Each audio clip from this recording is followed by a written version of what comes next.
Welcome to the Heal Your Hunger Show, where we get to the heart of why you overeat and how to stop.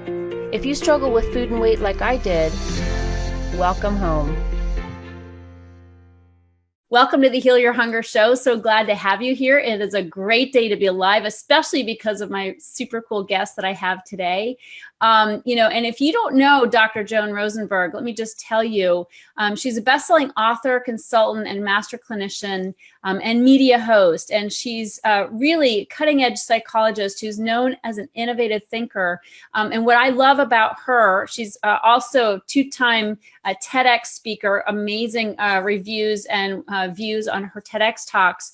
But what I love most about her is she knows all about emotions and the inner life of people, and it pertains especially to emotional eaters because we're so emotional. So I'm recording this live from the Facebook group, The Secret Sauce to End Emotional Eating Now. If you want access to that group, go to Facebook and jump in there, request to join. We'd love to have you. This is where we talk about all things emotional eating. I have my special guests there, special pop-up fun events and invitations. So make sure you're a part of that. Don't just listen, in the corner to the podcast and never let anybody know you exist. We want to know you exist. We want you to join us in the secret sauce to end emotional eating now. So on to my amazing guest, Dr. Joan, welcome. So happy to have you here. Well, it's always a treat to be with you, Tricia. I love hanging with you, and you've just got energy that spills out all over. So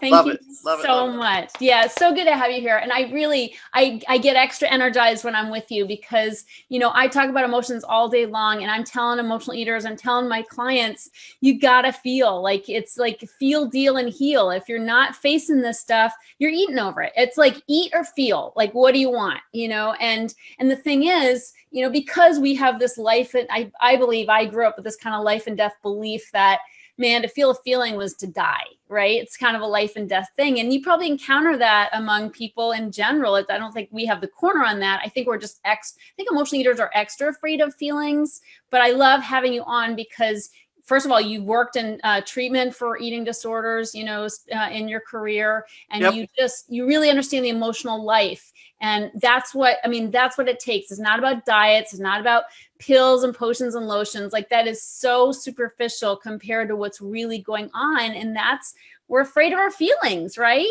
Yep, totally agree. That's what people back off from them. And it's really, if they have the understanding of what little it takes truly. I mean, I don't mean to simplify it, but it's really a simple process to allow oneself to stay present to their feelings. And then you can feel, deal, and you can feel, deal, and heal. So I love that little phrase. That's great. So yeah, it's centered on our emotional life. Yes. Absolutely. So, I love your book. If anybody doesn't have it, you must own this, 90 Seconds to a Life You Love. And it's all about emotions, and it's so good. Like, this is wherever I pick up, you don't have to read it from front to back. It's like, pick it up anywhere. Like I did this morning, I picked it up and here we are. I jump into, I just land on this page, losing control. It's all about controlling. And then you have this little box here that says, the fear of losing control actually means the fear of feeling something you don't really want to feel. Bingo. Isn't that the truth? Yeah, that's what I realize is that when people talk about controlling feelings, or they call themselves control freaks, and whether it's trying to control situations, to control interactions, sometimes I think it even gets down to the way people color code their closets. But it doesn't matter. It's fine that people do that. When it starts to interfere with one's life, that's not such a good thing. And when it's done to avoid feeling, then obviously it doesn't work. So what dawned on me over time is that when people started to talk about being so controlling, I realized that all that control means is that it's an effort to prevent feeling.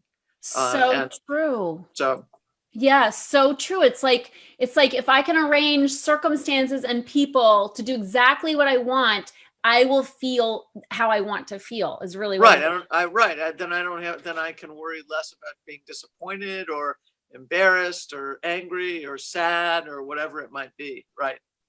Yeah, fear of feelings. Just that's Right. it, you know? So let's talk about that fear of feelings and it is a fear. I mean, it is, I think fear of being out of control is the umbrella for so many emotions, right? Because so many Right. emotions feel like they'll make us feel out of control, whether it's sadness or anxiety or depression or anger. So many emotional eaters are afraid to feel anger. That's why they stuff it, right? Yep. So let's talk about like what what is that fear of feelings? How does that come about in your research? I'm gonna can I change your language just a touch? Yes. Okay, because I try not to use the word fear or anxiety. Okay. Are those one of your 8 feelings? No, neither one of them. Okay. So why is that? Why do you not like those words? Well, fear, when I think about the use of the word fear, psychology, generally speaking, defines fear as danger in the moment right now. Okay. Right. So if we're the first thing to understand, and so we have this whole range of feelings, right? Pleasant ones and unpleasant ones. And notice I won't call them negative or bad either. Right. The unpleasant ones exist to signal us to move away from something. Right. So the unpleasant ones are protective. And so when people talk about fear of feelings, it's not that they want to avoid the feeling. But there's no danger in the moment right now. Right. Right. So I'd rather us not use the word fear, because I want people to use the word fear when there's real danger. Okay. Right. Yeah. So and then anxiety. I think I probably overused the word fear from that context. That's okay. It's all right. That's okay. But that, I mean, that for me, it's all about probably a slow educational process to have people change the language, because when you use the word fear, then you also activate the state. Okay. Right. You mean it makes you more afraid when you use the word fear? Well, you think about what it means to be afraid, right? So but if I say I'm avoiding feelings, or I want to discount them, or I want to disconnect from them, or I want to distract from them, now we're talking about a whole different experience, right? Yes, but can I just say that for emotional eaters, it does feel like danger. Like there is this life and death underlying belief that feelings means danger in some way. Okay, well, maybe we should go that route and have that conversation. or maybe should I say particular feelings like intimacy feels like danger to an emotional eater who's been surrounding themselves with food and fat for so many years, so they don't encounter intimacy. Right. Well, is it danger, or is it vulnerability? Well, all I'm saying is it is vulnerability, but to the emotional eater, it's like I feel like the problem with emotional eaters is we translate vulnerability to danger. It's like we've got this very primordial, infantile belief that to feel vulnerability means to feel danger, which in many cases it does. If we were sexually abused as children, if we were certain, like I, as a child, was so bright-eyed and so vulnerable and so like open to people, right? And then I had sexual abuse, and then I'm like screw that. I'm not letting anybody because it was dangerous to be so open. Right. Well, and that brings up boy, you just opened up a whole can of worms. We always do this, right? That's okay. And so the challenge will be which direction you want me to take it. And how do we get back there anyway? We'll get back there. We'll get back there. But let me stop and stay with the vulnerability piece for a moment, because part of the challenge is the experiences that we had as children when we didn't have resources available to us are different than when we're adults. True. And we have resources to handle things in ways that we didn't when we were kids. Thank God. Exactly. So that's one thing. And when I'm talking about resources, I'm literally talking about our capacity to reason changes and think through problems changes. We have friends and can create friends in ways as adults that we didn't have as kids. We have mobility through the ability to drive or to get away. We have social resources, we have financial resources. So there's all these things available to us as adults that we didn't have as children. Yeah. So I want people to keep that in mind, because when we get into adulthood, sometimes we forget, we get lost in that childhood frame of having been hurt, but don't see ourselves as being resourced differently as adults. So we have to update our file. Like we have to talk to that child and say, now, like, actually show the logic that we're in a different space now than we were then. Right. The second thing around this is that what I also watch happen, Tricia, is that people when they've gone through difficult experiences and they're vulnerable, and you're talking about vulnerability as kind of feeling life or death or dangerous, is that many times people are not using their voice. They're not speaking up. Yeah, which is a big problem for most leaders. But they're not speaking up because they're not dealing with their unpleasant feelings, which takes us right back to the unpleasant feeling stuff. Interesting. So they're not speaking up because they're not connected to the fact that this sucks right now, and so they're not vocalizing it. They're not. Here's the way I look at it. For someone that's new to my material, I talk about 8 unpleasant feelings, and the 8 feelings. So sorry, I've got allergies kicking in. It comes through a cough.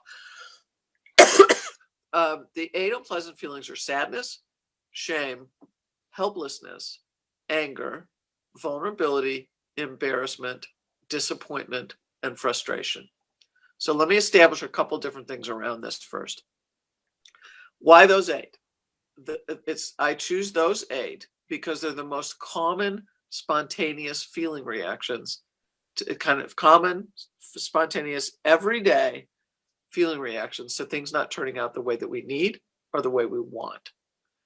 So we all go through them. Right. All of them all the time? No. You're bound to feel one or more, a couple at a time, but most of us don't experience all 8 at once.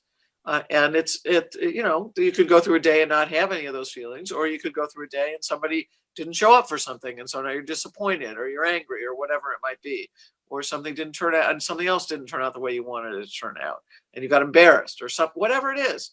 So just know that these are just common everyday experiences.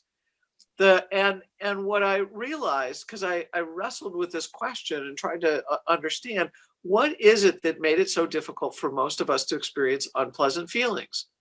Because I was there at one point in my life, not anymore, but it's like, and as all the neuroscience research started to come out, the 2 things people started to talk about kind of in a much more predominant way.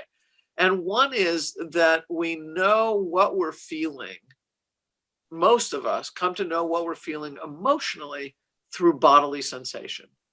So if you think about, if you think about the heat at your chest and into your face, then for embarrassment, then that's one example. Or you think about maybe an experience where if there's a heaviness or a drop down feeling at your chest for sadness or for disappointment, or maybe heat in your forearms for anger, or whatever it is for you.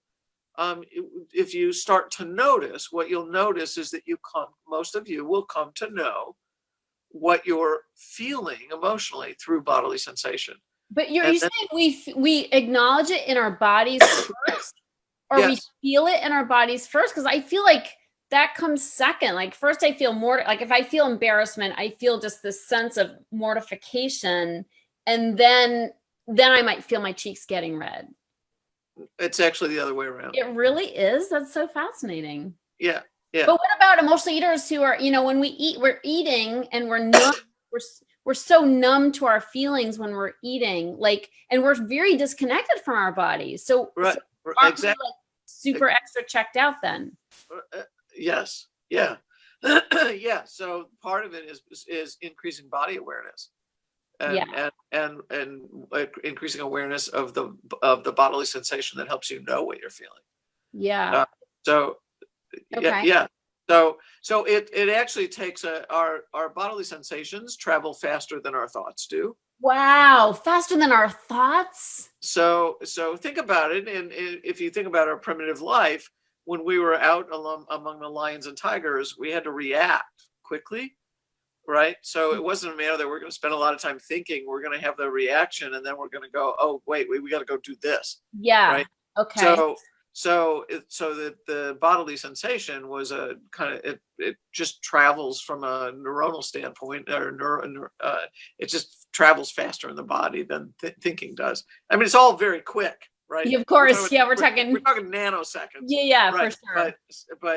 But there's a few nanoseconds faster for the bodily sensation, and then it comes into our awareness, and then we go, oh, I'm feeling sad, or I'm feeling embarrassed, or whatever it is. Yeah. So yeah. So if the thing is that put a gap, I mean, one of the things you can do is put a gap between your urge to eat and eating, and you spend, I always talk about 20 to 30 minutes, and that in that 20 to 30 minutes, you can start to get in touch with what's really going on, so that you go, all right, what am I experiencing?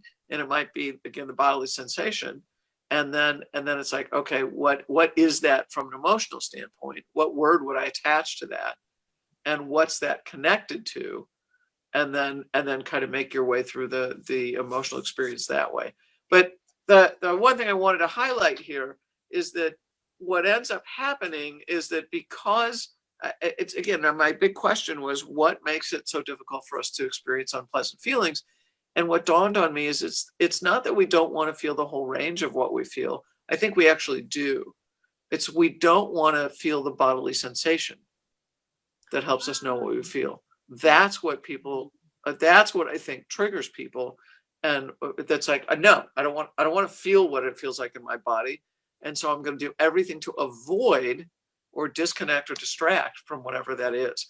And then for some people, they choose into food, and that becomes the pathway. Okay. So I got two things for you. One is just So, based on something you just said before what you just said, which is, if anybody, you're talking about really sort of taking a pause before you have that urge to eat. And I recommend always to people that you put pen to paper and write, or fingers to the keyboard, because that's a good way to sort that jumble of feelings out, totally agree. Yeah, Totally so agree. that 100%. helps me tremendous. I mean, I literally just the other night at the airport, I was full of feelings, and I pulled out my computer and I'm writing it out, and I'm coming down just as I'm writing, Yep. So helpful. But the other thing is, what if, we have the bodily sensations, like let's go back to that embarrassment feeling. Like I feel like what happens for me, and maybe for other people as well, is I might feel embarrassed, but and it might be a bodily sensation, which I'm not 100% connected to, but I mean, I have to think more and tune into that more.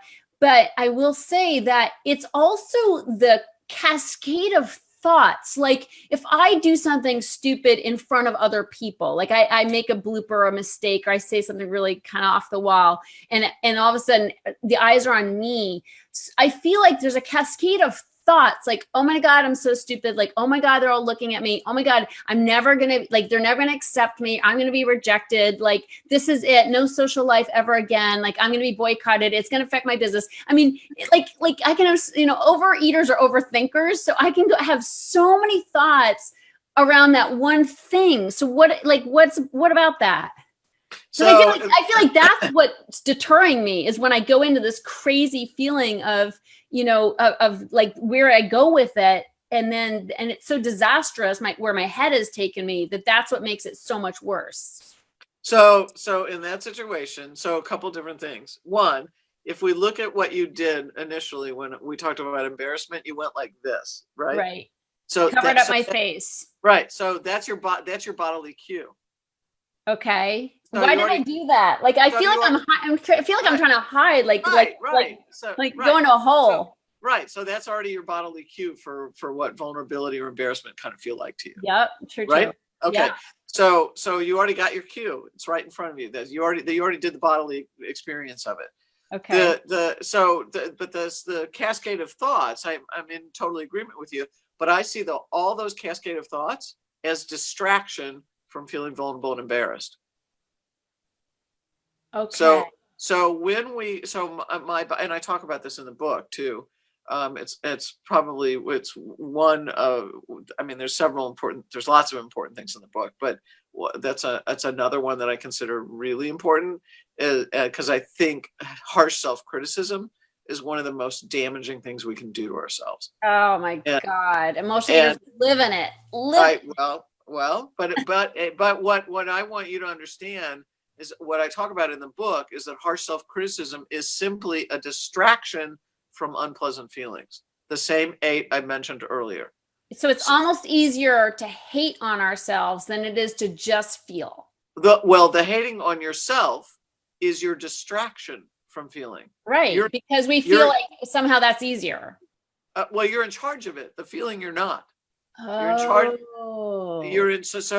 So the way I look at it is that you're not in charge of that you feel or what you feel. You can only kind of modify it or manage it once it's in your awareness. However, you are in charge of what you think and how you think it. Oh man, that's good. And so when you shift over to harsh self-criticism, I see it as just a sheer distractor from the unpleasant feelings you were feeling. So rather than going down that cascade, what you could do the moment you noticed you were heading towards the cascade, is to come back and go, I'm about to game myself here. And all it is that I'm feeling a little bit vulnerable and embarrassed about what I just said, and leave it there. Oh, I love that.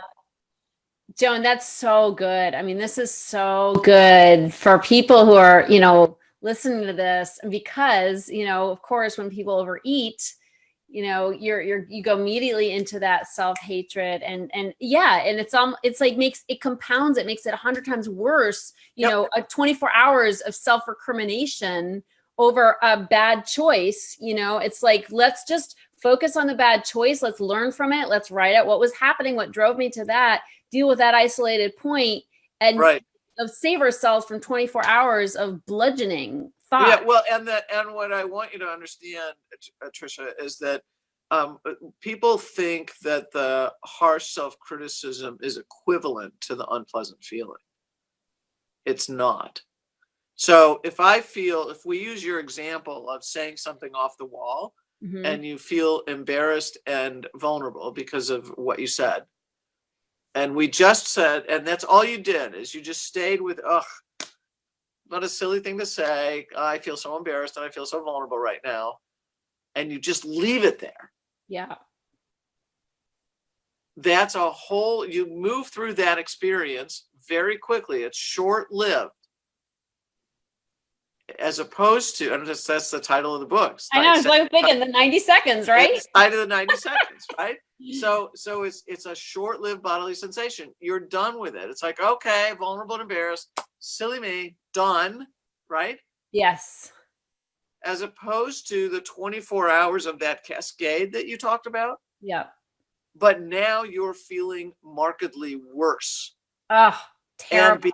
And because you keep on rethinking it, you keep activating the same unpleasant state, but you're actually feeling markedly worse than if you had just went, okay, vulnerable and embarrassed. Oh, such important information. That is just priceless, Dr. Joan. That's awesome. It's so true. Oh my gosh. The key is to remember it.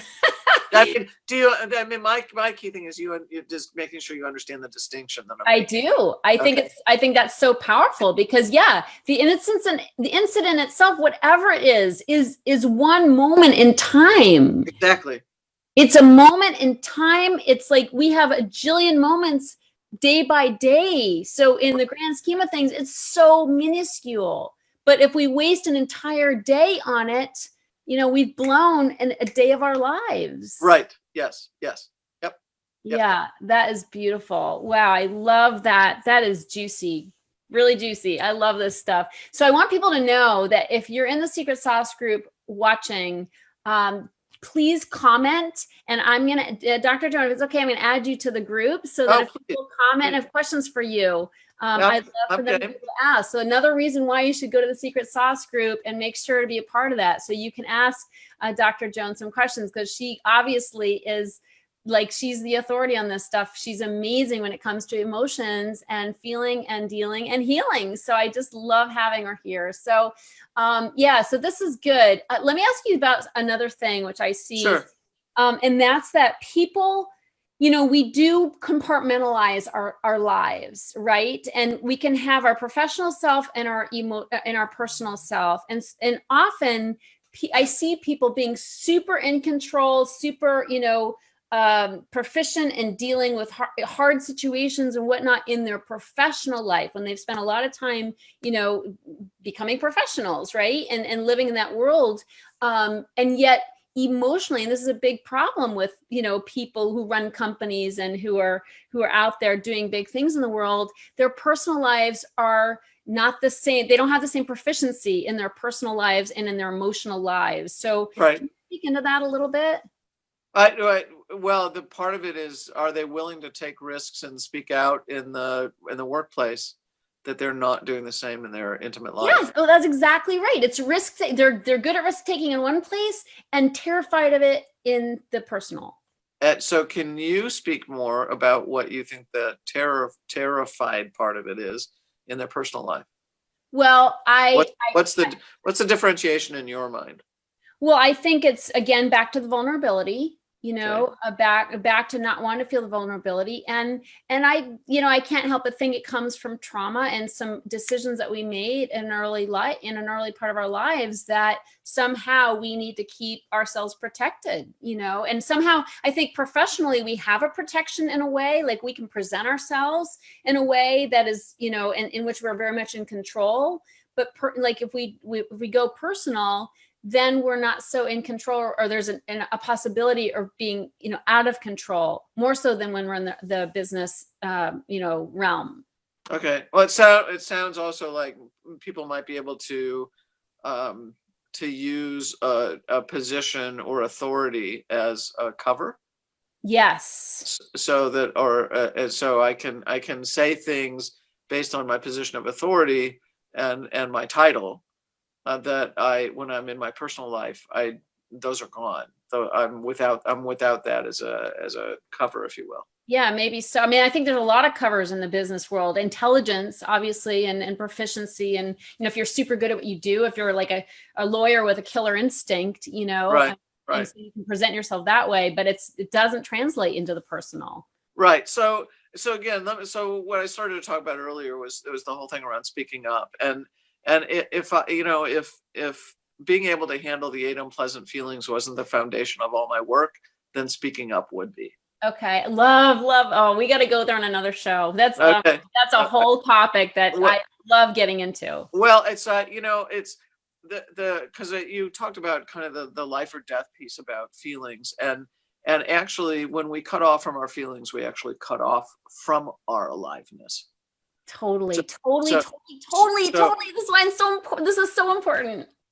So when we I really believe that it's our experience of feeling, allowing ourselves to be in the experience of feeling, that gives us a sense of aliveness. Mm-hmm. So when you deaden it, when you disconnect from feeling through eating, then what you're doing is you're actually deadening your own sense of self. You're deadening your own sense of aliveness. Yep. So, but that's one element. But the speaking up is again, for me, the 8 feelings, the experiencing and moving through those 8 feelings is the foundation.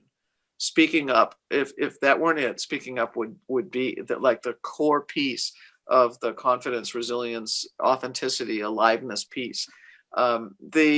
So speaking up for me is it is probably the single most important thing that changes you beyond being able to experience and move through those 8 unpleasant feelings.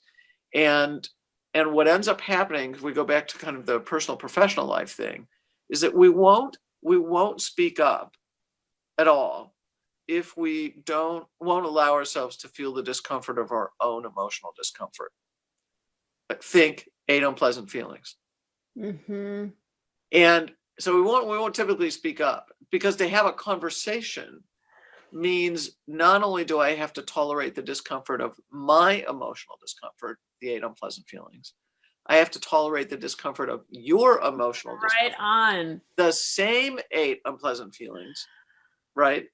Simultaneously. Yeah. So if I won't do it for myself, I'm not going to do it with you. Okay. And as a result, people back off from the conversations in everyday life, whether it's with a friend or an intimate, because they don't want to deal with the emotional discomfort. And again, we're getting back to a short-lived bodily sensation to be able to stay in those uncomfortable conversations until you move through it. So that I just really see that that's a huge piece of why people are different professionally than they would be necessarily personally in everyday life. Yeah. And even though you run across uncomfortable feelings in business, people are somewhat more composed and guarded, right? So you're not sitting there on 8 feelings, necessarily, right? Because they've got their guard up. But once you go personal, it's like game on, Right. Guard off, game on. Yeah, exactly. Yeah. And I think the other thing is that in a workplace, it's more centered around problem solving, very conscious problem solving that relates to the business. Right. And in your personal life, it's just very different from that. Okay. It's problem solving too, but it's problem solving that relates to relationship. Yeah. Right. Yeah. And I think people, so much of the time, emotional eaters are like, what? Like, I hear this all the time. It's like, I have it so together in my business life. Like I'm so good at what I do. Why can't this area of my life, why can't I deal with this? And it is a whole nother animal. I mean, addiction is it's a wild beast, really. And so it is a whole different thing. And it doesn't mean just because you're so accomplished in other ways, it doesn't mean you can't be totally leveled by an addiction, Right. Well, and I think of addictions as diseases of isolation. Amen. So it's all about, addiction is all about disconnection. Yep. So true, from our feelings and from each other and from God, from spirit. So, so juicy and delicious talking with you, Joan. So thank you so much. Please remember to jump into the secret sauce to end emotional eating. Please comment. I want people to really be there and love to have your, any thoughts that you want to share there when people do comment. So thank you so much, Dr. Joan, for being here. It's always a pleasure. And you did jump in at short notice, and that was really appreciated as well. Cool. Yeah, you rock. And I can't wait to see you literally in 2 days. That sounds great. Awesome. Yeah. Thank you so much. Appreciate it. Thank you so much. If you enjoyed this podcast and want to get free support, insider health info, exclusive invites to events, and more, visit healyourhunger.com.